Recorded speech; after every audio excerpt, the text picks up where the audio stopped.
नमस्ते दोस्तों, welcome to कहानी अनबॉक्स। आप सुन रहे हैं शरद चंद्र चट्टोपाध्याय की कहानी मझली दीदी। अब तक आपने कहानी का एक भाग सुना है, तो चलिए सुनते हैं कहानी का दूसरा भाग। दोनों भाइयों ने पैतृक मकान आपस में बांट लिया था। पास वाला 2 मंजिला मकान मंझले भाई विपिन का है। छोटे भाई की बहुत दिन पहले मृत्यु हो गई थी। विपिन भी धान और चावल का ही व्यापार करता है, तो उसकी स्थिति भी अच्छी, लेकिन बड़े भाई नवीन जैसी नहीं है। तो भी उसका मकान 2 मंजिला है। मंझली बहू हिमांगनी शहर की लड़की है। वह दास दासी रखकर 4 आदमियों को खिला पिलाकर ठाठ से रहना पसंद करती है। वह पैसे बचाकर गरीबों की तरह नहीं रहती, इसलिए लगभग 4 साल पहले दोनों देवरानी जेठानी कलह करके अलग अलग हो गई थी। तब से अब तक खुलकर कई बार झगड़े हुए हैं और मिट भी गए हैं, लेकिन मनमुटाव एक दिन के लिए भी कभी नहीं मिटा है। इसका एकमात्र कारण जेठानी कदम्बनी के हाथ में था। वह खूब पक्की है और भली भांति समझती है कि टूटी हुई हांडी में कभी जोड़ नहीं लग सकता, लेकिन मंझली बहू इतनी पक्की नहीं है। वह इस ढंग से सोच भी नहीं सकती। यह ठीक है कि झगड़े का आरंभ मंझली बहू करती है, लेकिन फिर झगड़ा मिटाने के लिए, बात करने के लिए और खिलाने पिलाने के लिए वह मन ही मन झटपटाया करती है और फिर एक दिन धीरे से पास आ बैठती है। अंत में हाथ पैर जोड़कर, रो धोकर, क्षमा याचना करके जेठानी को अपने घर पकड़ कर ले जाती है और खूब आदर स्नेह करती है। दोनों के इतने दिन इसी तरह कट गए हैं। आज लगभग 3-3:30 बजे हिमांगनी इस मकान में आ पहुंची। कुएं के पास ही सीमेंट के चबूतरे पर धूप में बैठा किशन ढेर सारे कपड़ों में साबुन लगाकर उन्हें साफ कर रहा था।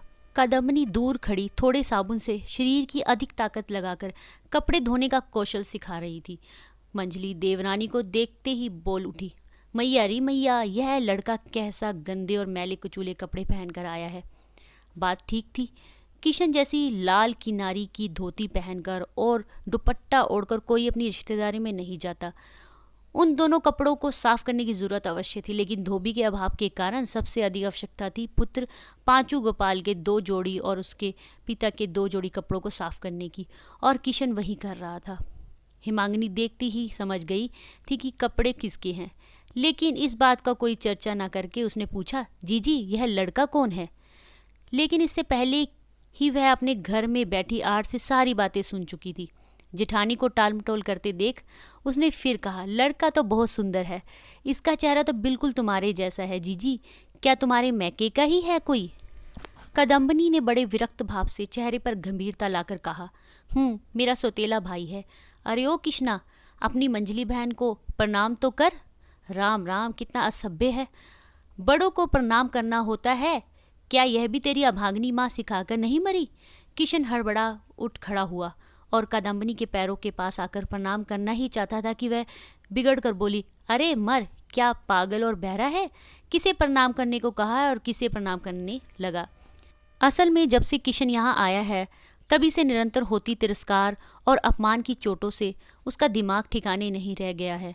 उस फटकार से परेशान और हतबुद्धि सा होकर जो ही उसने हिमांगनी के पैरों के पास आकर सिर झुकाया, तो ही उसने हाथ पकड़कर उसे उठा लिया और उसकी ठोड़ी छूकर आशीर्वाद देते हुए बोली, बस बस बस, रहने दो भैया, हो चुका, तुम जीते रहो।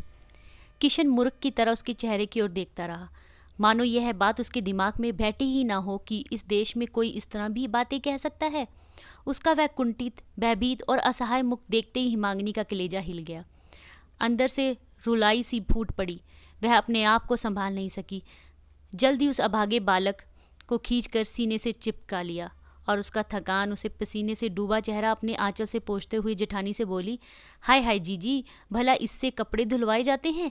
किसी नौकर को क्यों नहीं बुला लिया? कदम्बनी सहसा अवाक रह गई, उत्तर ना दे सकी, लेकिन दूसरे ही पल अपने आप को संभाल कर बोली, मंझली बहू, मैं तुम्हारी तरह धनवान नहीं हूँ जो घर में 10-20 नौकर चाकर रख सकूँ। हमारे गृहस्थों के घर। लेकिन उसकी बात समाप्त होने से पहले ही हिमांगनी अपने घर की ओर मुंह करके लड़की को जोर से पुकार कर बोली, उमा, शिबू को तो यहाँ भेज दे बेटी, जरा आकर जेठानी के और पांचू के मैले कपड़े ताल में धोकर लाए और सुखा दे। इसके बाद उसने जेठानी की ओर मुड़कर कहा, आज शाम को किशन और पांचू गोपाल दोनों ही मेरे यहाँ खाएंगे। पांचू के स्कूल से आते ही मेरे यहाँ भेज देना, तब तक मैं इसे लिए जाती हूँ। इसके बाद उसने किशन से कहा, किशन, इनकी तरह मैं भी तुम्हारी बहन हूँ, आओ मेरे साथ, आओ। कहकर वह किशन का हाथ पकड़कर अपने घर ले गई।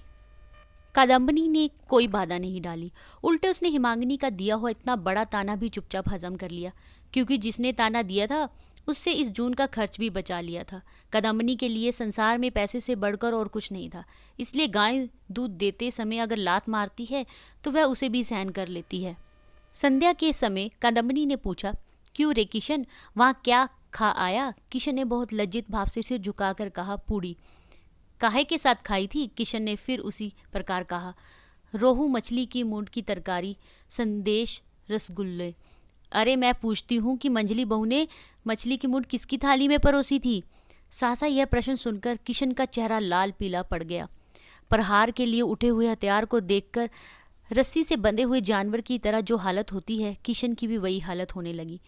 देर करते हुए देखकर कादम्बनी ने पूछा, तेरी ही थाली में परोसा था ना? बहुत बड़े अपराधी की तरह किशन ने सिर झुका दिया। पास ही बरामदे में बैठे नवीन तंबाकू पी रहे थे। कादम्बनी ने उन्हें संबोधित करके कहा, सुन रहे हो ना? नवीन ने संपेक्ष में केवल हूं करके फिर तंबाकू का कश खींचा। कादम्बनी गर्म होकर कहने लगी, यह अपनी है, जरा इस सगी चाची का व्यवहार तो देखो। वह क्या नहीं जानती कि मेरे पांचू गोपाल को मछली का मूड कितना अच्छा लगता है? तब उसने क्या समझकर वह मूड उसकी थाली में परोसकर इस तरह बेकार ही बर्बाद किया। अरे हाँ रे किशन, संदेश और रसगुल्ले तो तूने पेट भर कर खाए ना? कभी 7 जन्म में भी तूने ऐसी चीजें ना देखी होंगी।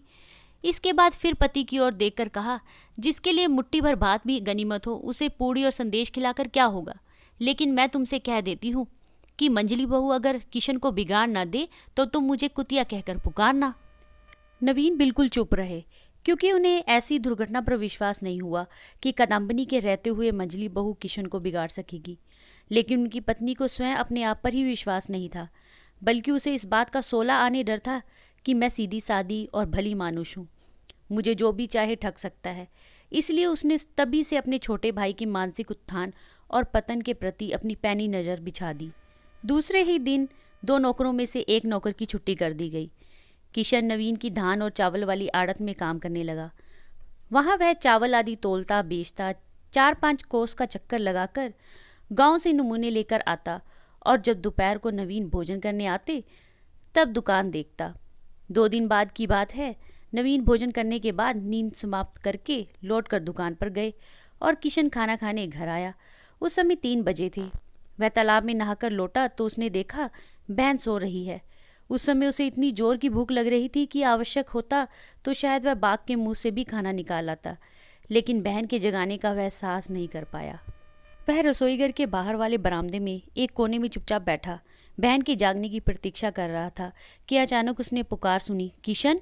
वह आवाज़ उसके कानों को बड़ी भली लगी। उसने सिर उठाकर देखा, मझली बहन अपनी दूसरी मंजिल के कमरे में खिड़की के पास खड़ी है। किशन ने एक बार फिर देखा और फिर सिर झुका लिया। थोड़ी देर में हेमांगिनी नीचे उतर आई और उसके सामने आकर खड़ी हो गई। फिर बोली, कई दिन से दिखाई नहीं दिया किशन, यहाँ चुपचाप क्यों बैठा है? एक तो भूख में वैसे ही आंखें झलक उठती हैं, उस पर ऐसी स्नेह भरी आवाज़। उसकी आंखों में आंसू मचल उठे। वह सिर झुकाए चुपचाप बैठा रहा, कोई उत्तर ना दे सका। मंजली चाची को सभी बच्चे प्यार करते हैं। उसकी आवाज़ सुनकर कादम्बनी की छोटी लड़की बाहर निकल आई और चिल्लाकर बोली, किशन मामा, रसोई घर में तुम्हारे लिए भात ढका हुआ रखा है, जाकर खा लो। माँ खा पी कर सो गई है। हेमांगिनी ने चकित होकर कहा, किशन ने अभी तक खाना नहीं खाया और तेरी माँ खा पी कर सो गई। क्यों रे किशन, आज इतनी देर क्यों हो गई? किशन सिर झुकाए बैठा रहा। टूनी ने उसकी ओर से उत्तर दिया, मामा को तो रोजाना ही इतनी देर हो जाती है। जब बाबूजी खा पी कर दुकान पर पहुंच जाते हैं तभी ये खाना खाने आते हैं। हिमांगिनी समझ गई कि किशन को दुकान के काम में लगा दिया गया है। उसे यह आशा तो कभी नहीं थी कि उसे खाली बैठकर खाने को दिया जाएगा। फिर भी इस ढलती हुई बेला को देखकर और भूख प्यास से बेचैन बालक के मुंह को निहार कर उसकी आंखों से आंसू बहने लगे। वह आंचल से आंसू पोंछती हुई अपने घर चली गई और कोई 2 ही मिनट के बाद हाथ में दूध से भरा हुआ एक कटोरा लेकर आ गई। लेकिन रसोई घर में पहुंचते ही वह कांप उठी और मुंह फेर कर खड़ी हो गई। किशन खाना खा रहा था। पीतल की एक थाली में ठंडा, सूखा और ढेले जैसा बना हुआ भात था। एक और तो थोड़ी सी दाल थी और पास ही तरकारी जैसी कोई चीज़। दूध पाकर उसका उदास चेहरा खुशी से चमक उठा। हिमांगिनी दरवाजे से बाहर आकर खड़ी रही। भोजन समाप्त करके किशन जब ताल पर कुल्ला करने चला गया तब उसने झाँक कर देखा, थाली में भात का एक दाना भी नहीं बचा है। भूख के मारे वह सारा भात खा गया है। हेमांगिनी का लड़का भी लगभग इसी उम्र का था। वह सोचने लगी कि अगर कहीं मैं ना रहूं और मेरी लड़की की यह दशा हो तो।